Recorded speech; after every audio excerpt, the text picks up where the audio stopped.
Is Seattle trying to make the juvenile crime crisis worse? Welcome to the Jason Rantz Show, presented by None Better Tax Resolution.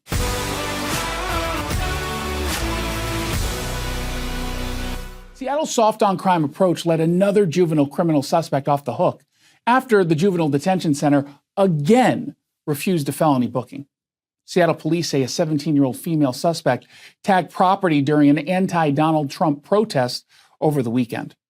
Now, the suspect allegedly vandalized several concrete columns of the Seattle monorail, leaving comments like F Trump, pigs leave, Seattle with Gaza, and claims Boeing, I think she meant Boeing, has blood on its hands.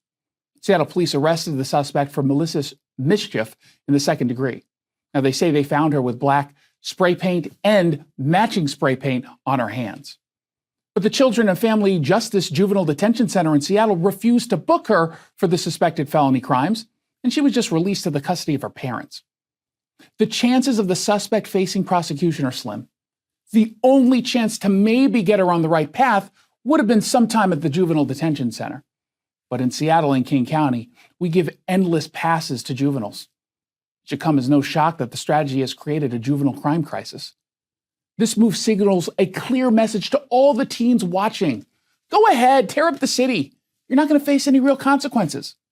Seattle and the region are facing a juvenile crime crisis where kids are escalating from petty crimes to serious felonies. And they're doing it with little fear of consequence. And it's that lack of consequence that ensures this young suspect will only feel compelled to continue and likely escalate in alleged crimes. In 2020, we saw Antifa thugs and other extremists dressed in black bloc destroy parts of the city while their less violent counterparts pushed the city to defund the police and scare good cops out of the department. We've been left with a depleted police force with over 600 fewer cops. And at the state level, Democrat legislators pushed through bills softening penalties on criminals and giving special protections to juvenile criminals. Consequently, crime exploded. Juveniles increasingly became responsible for some of the most heinous acts. Does anyone really think this 17-year-old isn't going to escalate her alleged crimes, especially since she's been programmed to think what she's doing is heroic and meaningful?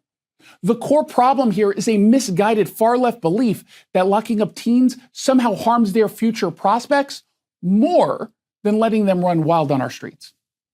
But the reality is that when we don't enforce the law, we're not giving them a second chance. We're encouraging them to reoffend, emboldening them to test the limits even further. We're letting these kids know that they can get away with just about anything. But eventually it catches up with them. Eventually it does more damage to their future and the future of others than a few hours in juvenile detention ever could. No one's got the stomach for throwing an alleged teenage tagger in jail for more than a few hours. I don't even think she should be seriously charged. But this is the exact kind of teen who could potentially learn a lesson before it's too late. We can't be shocked when they grow up to become even more reckless, even more violent, because our system told them it's okay to be that way. How do we expect them to grow into responsible adults when we're teaching them the exact opposite?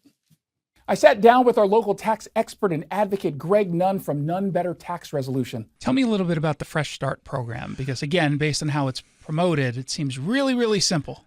This Fresh Start program and that phrase has been around for many, many, many years now.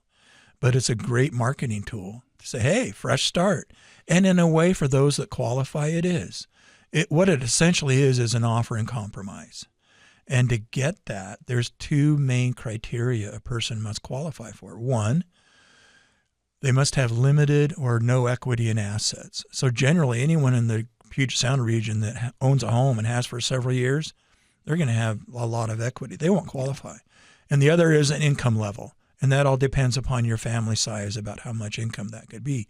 But both of those standards need to be met to qualify. Most people do not.